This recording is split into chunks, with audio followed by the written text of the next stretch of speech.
Frank Horrigan, single most dangerous infantryman, one of the deadliest beings to ever walk the wasteland, and the Enclave's ultimate trump card. Ghoulification, the scorched blade, hell, even being confronted by a pack of ravenous death claws would be more merciful deaths compared to having come face to face with the Enclave super soldier, Frank Horrigan. Welcome back to the channel, Wanderers. Today we crack open the Vault-Tec archives to discuss the most dangerous infantryman to ever walk the wasteland. We discuss his origins, his miraculous feats, his struggles, as well as his eventual fate. Let's get into it.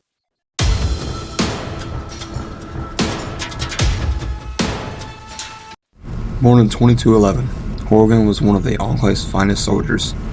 Fortunately for his superiors, his low intelligence made him extremely loyal to the presidency and easy to manipulate, never questioning orders.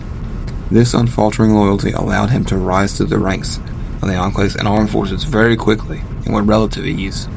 Serving on the Presidential Secret Service detail at the young age of 20, his career as Frank, however, would be cut short.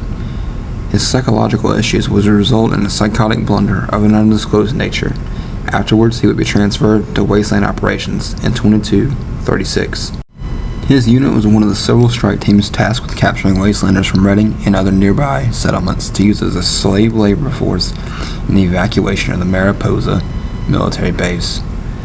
Mariposa was a base where the United States government had secretly moved their latest biological warfare agent prior to the Great War, against the wishes of the United Nations. The agent in question was the forced evolutionary virus, otherwise known as the FEV. It was rumored to be the spark that initially ignited the Great War. China had gathered intelligence about the virus, warned the United States that continued research into the FEV was a war crime and would be considered an act of war.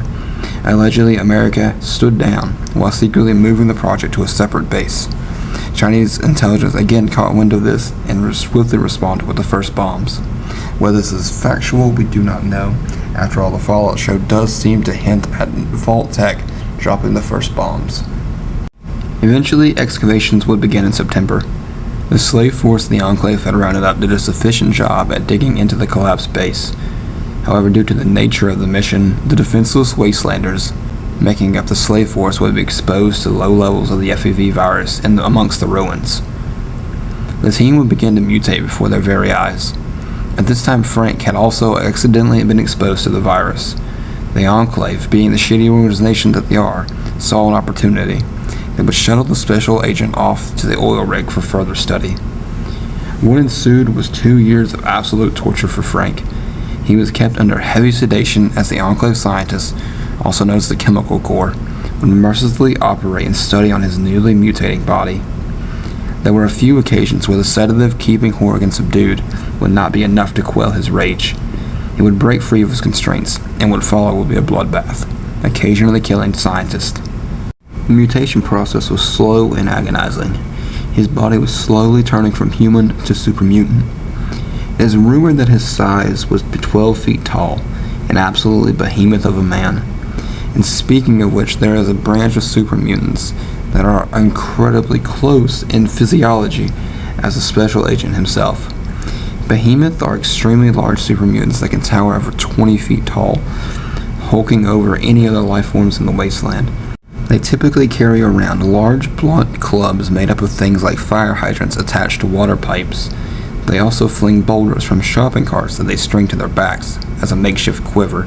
The reason I bring this up is because it has been rumored that Frank Horrigan was the original behemoth. He was the first one. And while that makes sense because he is from Fallout 2, if Fallout 76 is considered canon and it is a prequel, there are behemoths in that as well, so he would not be the first behemoth. But do with that information what you will. To further debunk the theory that he is a behemoth, behemoths also lose the ability to speak, unlike their smaller counterparts, the regular super mutants.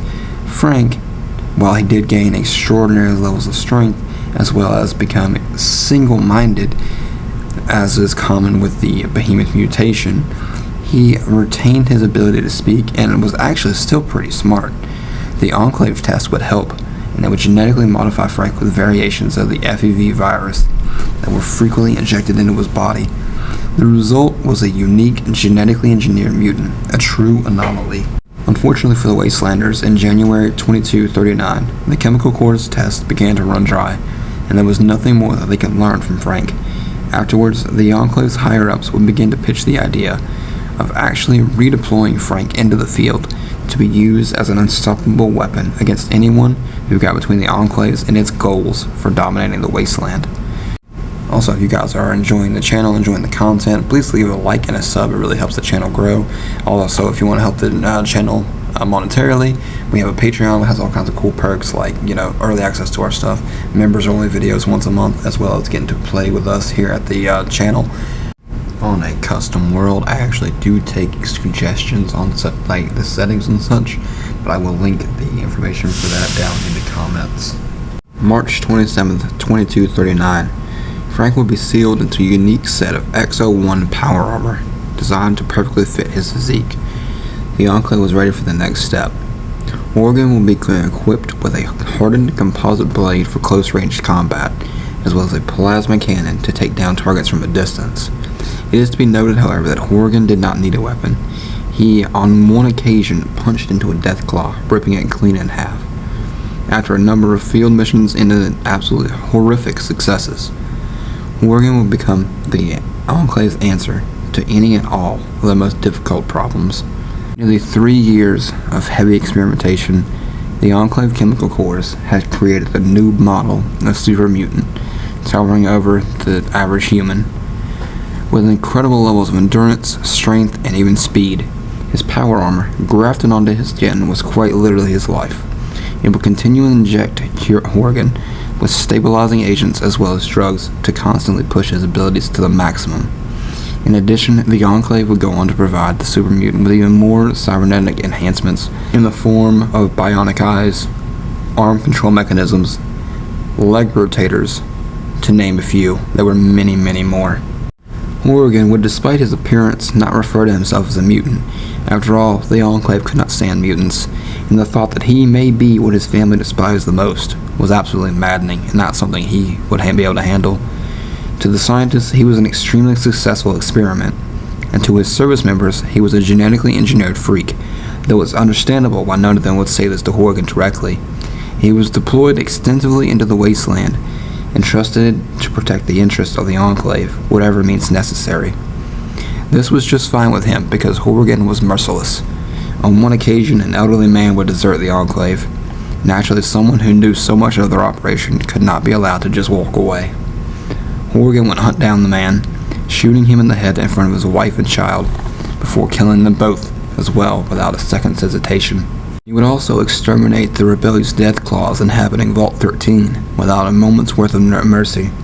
The Deathclaws of Vault 13 were experimented on by the Enclave and gained the intelligence of humans, if not smarter.